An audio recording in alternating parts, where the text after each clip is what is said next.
আসসালামু আলাইকুম এভরিওয়ান, কেমন আছেন? আশা করছি সবাই খুব ভালো আছেন। আলহামদুলিল্লাহ আমরাও ভালো আছি। তো একবারে রেডি হয়ে ক্যামেরার সামনে চলে আসলাম।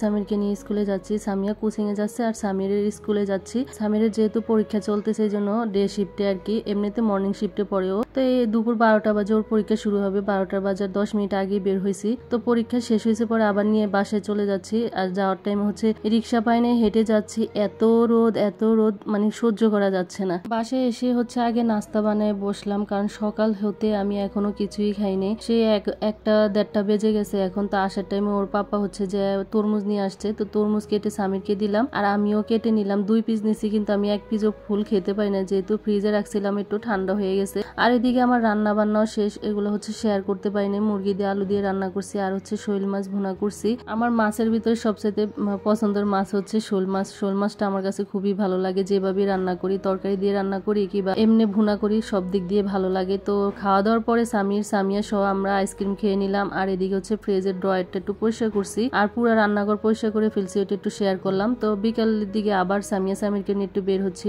বড় বাসুরের বাসায় যাব। তো ওর পাপও আমাদের সাথে যাচ্ছে, অনেক দিন ধরে যাই না ওদের বাসায়। তো আজকে ফাইনালি চলে আসলাম। এসে জায়ান আর মারিয়াম মারজান সবাইকে দেখে অনেক ভালো লাগলো, অনেকদিন ধরে ওদেরকে দেখি না। আর এদিকে হচ্ছে আন্টি নাস্তা দিছে, গ্রাম থেকে পিঠা বানায় পাঠাইছিল। আর এই ভিডিওটা বড় করবো না, কেমন হয়েছে কমেন্টে জানাবেন। আল্লাহ হাফেজ।